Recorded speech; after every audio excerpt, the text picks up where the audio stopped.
哪儿来的麦？ Halo guys, seperti biasa, Mimin bakal ngingetin lagi. Ini hanyalah konten spoiler. Untuk lebih detailnya silahkan tonton versi fullnya ya guys ya. Di sini Mimin bakal rangkum film berjudul Jade Dynasty yang rilis tahun 2019, sebuah film Cina genre laga fantasi, menceritakan tentang seorang pemuda miskin dari desa yang tiba-tiba mendapatkan kekuatan super setelah ia tidak sengaja menemukan tongkat kayu di dasar laut. Seperti apa keseruannya? Yuk, langsung aja kita ke alur filmnya. 此处危害极大，会乱人心智。 Di awal film, diperlihatkan seorang murid bernama Xiaofang dari perguruan Qingyun di puncak Raju yang sedang berlari membawa batu manik pemberian dari biksu Qianin. Ketika ia hendak melempar batu tersebut, tiba-tiba saja seekor monyet bawel banget akan melarang sambil lompat-lompat serta melempar batu ke arahnya. Melihat si monyet begitu agresif, ia memilih kabur menjauh. Tak disangka hewan itu makin liar, melompat, menendang, bahkan mendorongnya hingga jatuh ke laut. Saat dia di dalam air, tiba-tiba benda yang ada di tangannya memancarkan cahaya merah yang membawanya ke dasar laut dan juga menariknya ke atas permukaan.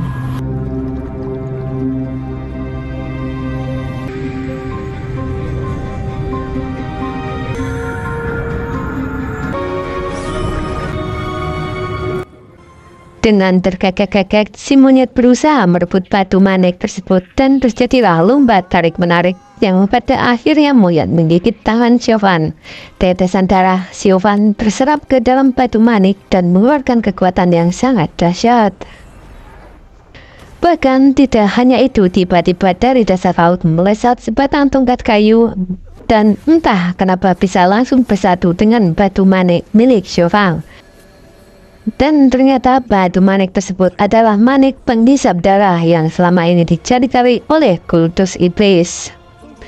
Sedang tongkat kayu tersebut sebuah tongkat pengejar sukma, yakni senjata legendaris yang selama ini menghilang, dan dengan bersatunya kedua pusaka itu maka dunia mulai terguncang.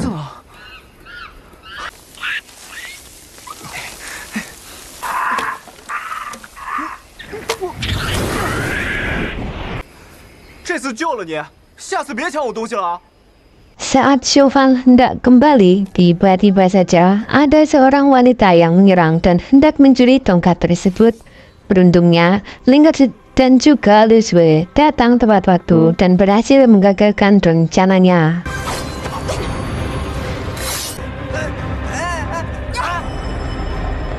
我师弟还在他手里，我自有安排。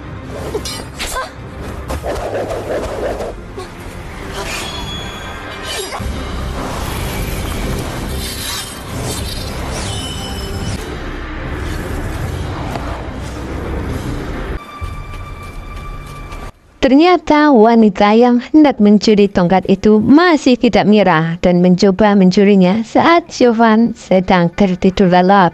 Si asu dan si monyet piaraan Xiaofang pun hanya bisa melongo saja. Wanita itu hendak mencuri tongkat tersebut tidaklah mudah karena tongkat itu sendiri bisa melawan saat hendak dicuri. Ketika terbangun, mereka berdua terkejut. Bisa tidur bersamaan. Bisa-bisanya pencuri ketiduran di TKP itu nona. Sudah kepalang basah, tak dapat dicuri. Wanita itu secara terang-terangan berusaha merebut tongkat tersebut dan lagi-lagi gagal karena tongkat itu bisa melawan dan yang membuatnya kesal. Sehingga ia pergi meninggalkan Xiaofang sendirian. 别给我们大主峰，我也要去啊！ 人数不够，只能你来凑了。很快的，我来试试。 Baru saja Xiaofang kembali, datang tamu Qi Hao dari puncak. Langsung ia ke sana untuk memberitahu kalau persiapan untuk turnamen akan segera dimulai. Terlebih lagi, kedatangan Qi Hao juga untuk bertemu dengan Lingard. Di sini ternyata mereka saling menyukai.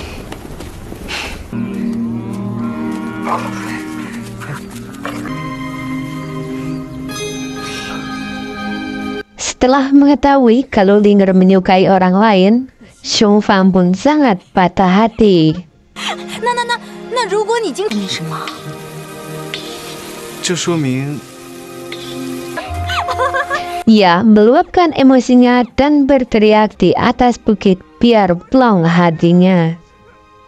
Namun ternyata teriakannya sangat begitu keras, malah terdengar oleh semua orang yang ada di sekitar bukit dan langsung mengejarnya. Tapi ternyata orang-orang tersebut bukanlah mengejar Xiong Fan, melainkan mengejar wanita yang selama ini hendak mencuri tongkat miliknya itu.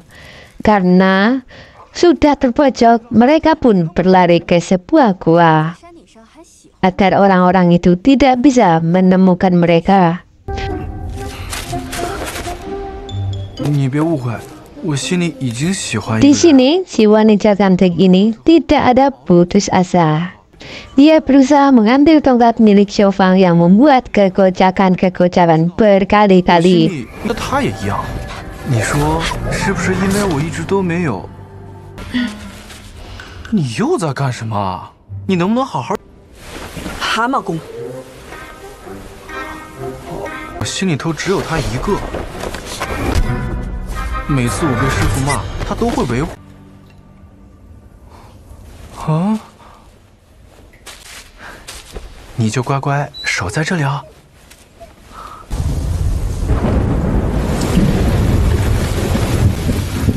哎，你醒了？我给你带了好多吃。这什么时候？阿黄，你怎么可以把我当大黄？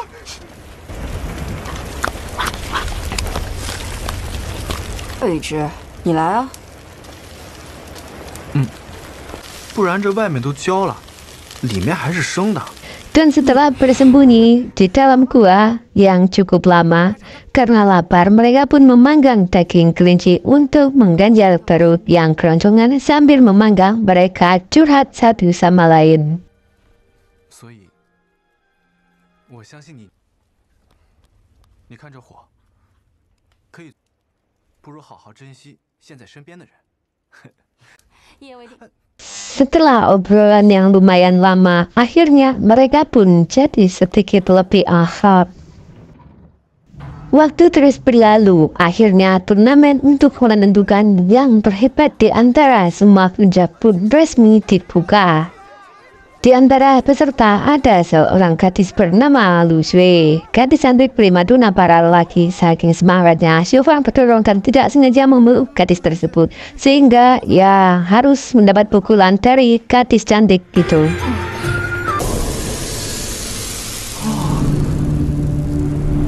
Semua peserta dari masing-masing puncak berkumpul untuk mengambil undian nomor yang diberikan oleh sang master. Gimana barang siapa yang berhasil mendapatkan angka 1, maka peserta itu akan langsung masuk ke babak semifinal. Dan setelah semua peserta mendapatkan nomor undiannya, ternyata Xiong Fan yang mendapatkan angka 1 berkat ditukar oleh Lu Shui karena dia tidak ingin menang dengan mudah.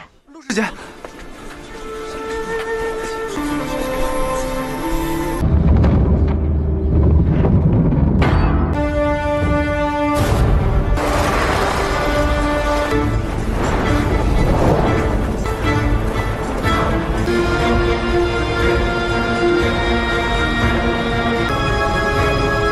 Setelah semua peserta mendapatkan undian, mereka pun mulai berkumpul untuk menyaksikan babak penyisihan yang sedang berlangsung, di mana babak penyisihan tahap awal ini dimulai dengan Jiho, pria yang disukai Linger, melawan Biliang dari puncak Longsu. 陆雪琪竟然还没出。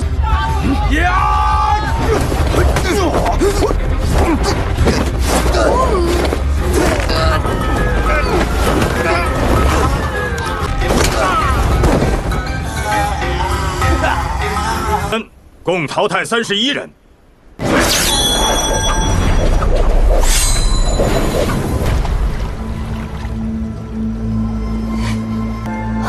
这些年你练功太极，小珠风击，再练。即使救你性命，必须随身带着。Setelah babak penyisihan berakhir, kini giliran Jovan yang bertanding melawan salah satu murid dari Puncak Sihong. Namun, saat sedang hendak bertanding, para kakak perguruannya malah kabur memilih melihat pertandingan ketimbang menyemangatinya. Dan pertandingan pun hanya dilihat oleh satu orang penonton, yakni Kensu dari Puncak Fengli. Namun siapa sangka saat semua mengira kalau Xiaofang bakalan kalah, ternyata dia malah bisa menang hanya dengan sekali pukul. Dan di sini Geng Su pun hanya melungu saja. 师傅，哎，比哎，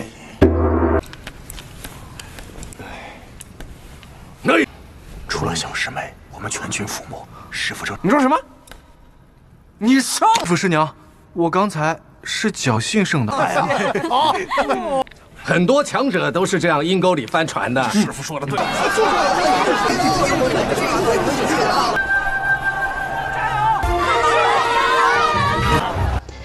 Pertandingan semifinal pun dimulai dengan Xiaofang melawan Jiyu dan Linggar melawan Lu Xue. Jiyu mengatakan kalau dia akan dengan lemah lembut menyerang Xiaofang agar ia tidak terlalu malu jika kalah. Tapi ternyata setelah duel dimulai, penonton pun dibuat terheran-heran karena Xiaofang ternyata terlihat begitu hebat, bahkan levelnya sudah berada di atas mereka. Walaupun Jiyu sudah mengeluarkan seluruh kemampuannya untuk melawan, ternyata ia bahkan tidak bisa berkutik di hadapan tongkat Xiaofang. Setelah mengalahkan Jiyu, bukannya senang, Xiaofang malah merasa bersalah. Ia pun memutuskan untuk membuang tongkat sakti ke dalam jurang. Tiba-tiba si monyet membawanya ke suatu tempat di belakang puncak Xiong untuk melihat sesuatu. Ternyata saat itu Ketek meminta Xiaofang untuk menolong seorang yang sedang bertapar di pinggir sungai. Dan setelah ditolong, rupa-rupanya orang tersebut ialah Lu Xue. Xiaofang meminta agar ia tidak melanjutkan pertandingannya esok karena dia dari kondisinya akan sangat berobat-obat. Namun Lu Xue tetap saja ngeyel dan akan melanjutkan pertandingan esok. Xiaofang yang mengkhawatirkan kondisi Lu Xue nyatanya tidak bisa membuatnya mundur dan mau tidak mau pertandingan terus dilanjutkan. Dan karena memang Xiaofang sendiri sudah membuang tongkat saktinya, ya tentu dengan mengandalkan kekuatannya saja Xiaofang bakalan kesulitan untuk mengalahkannya. Namun karena tidak ingin kalah, ia pun terus bangkit walaupun sudah babak belur, hingga akhirnya tiba-tiba tongkat yang sudah dibuang oleh Xiaofang kembali datang. Dan setelah mendapatkan kembali tongkatnya, Lu Xue pun dibuatnya kewalahan. Xiaofang hampir saja menangkan pertandingan. Ia malah mengurungkan niatnya karena melihat kondisi Lu Xue yang sudah semakin kritis. Demi keselamatan si Lu Xue, Xiaofang pun terpukul dan terkapar. Disaksikan pengawal pribadinya yaitu si asu dan si monyet yang melongo. 让小凡带给他。我知道。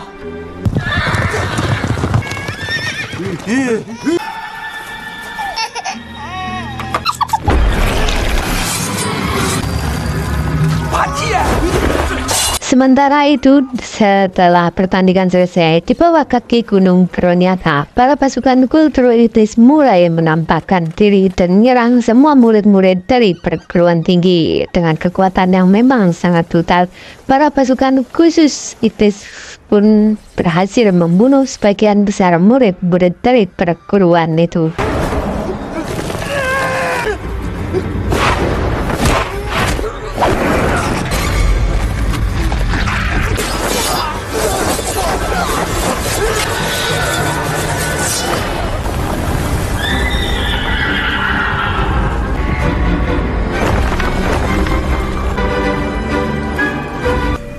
Sementara di tempat lain, ternyata Xiaofang yang tiba-tiba mempunyai kungfu yang sangat hebat diselidiki oleh para master. Setelah diperiksa, ternyata para master mengetahui kalau kungfu iblis bukan berasal dari dirinya, melainkan dari tongkat saktinya.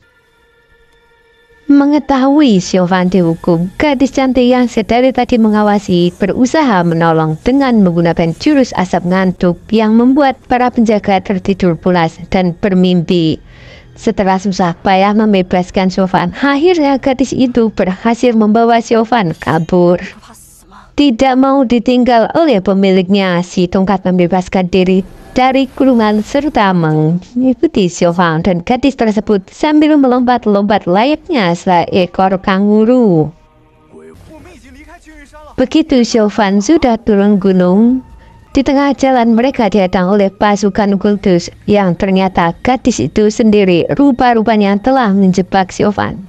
Karena dia adalah putri dari sang Raja Iblis. Ternyata selama ini gadis itu hanya mengincar tongkat milik Xiaofan yang hendak diberikan ke ayahnya sang Raja Iblis. Namun, entah kenapa saat tongkat tersebut sudah didapatkan, gadis itu malah mencoba menyelamatkan dan meminta ayahnya untuk tidak membunuhnya. Ketika Xiaofan menjadi bulan-bulanan Raja Iblis, tiba-tiba para master dan semua murid perguruan tinggi pun mulai mengepung mereka dengan jumlah ribuan pasukannya. 本门弟子屡遭杀害， 花掉你们所有功力。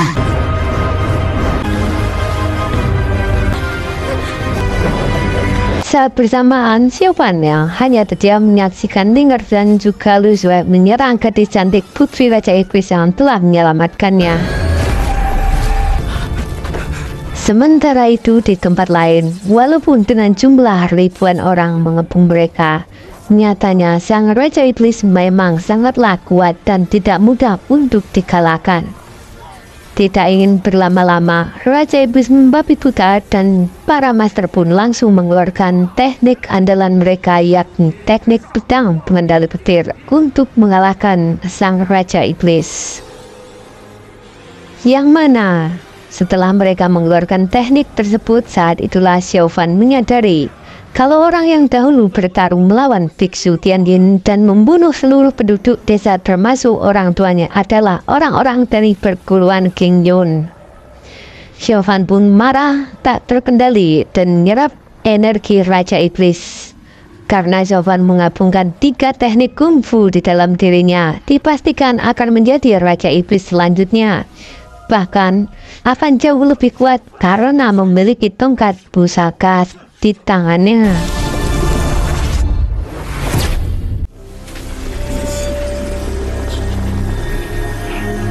Kesadarannya pun mulai hilang dan membabi buta menyerang para master dari perguruan tinggi karena mengetahui salah satu dari mereka lah yang telah membunuh kedua orang tuanya.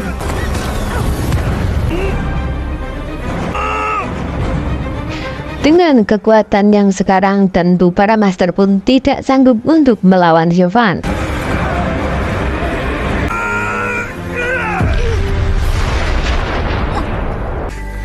Setelah hampir membunuh para master dan juga Ling'er yang merupakan orang terdekatnya, ia mulai sadar serta teringat masa kecil hingga dewasa yang membuatnya menyesali apa yang telah ia perbuat pada Ling'er beserta orang-orang terdekatnya. Xiaofan pun menyerahkan nyawanya kepada Lu Xue agar dirinya dan kekuatannya tidak menjadi ancaman bagi seluruh dunia. Namun, saudara seperguruan Xiaofan melindunginya dan meminta Lu Xue untuk melepaskannya. Begitu juga dengan sang guru, ia juga menghentikan serangan Lu Xue dan meminta agar ia melepaskan Xiaofan. Lu Xue yang terus dipaksa oleh gurunya untuk segera membunuh Xiaofan pun lantas langsung melesatkan bilah pedangnya ke tenggorokan Xiaofan. Namun, Lu Xue sendiri pun tidak tega dan tidak ada niatan sama sekali untuk membunuhnya. Xiaofan pun pergi dengan membawa gadis cantik putri Raja Iblis, sementara Lu Xue hanya bisa menatap sedih atas kepergian mereka. Film pun tamat.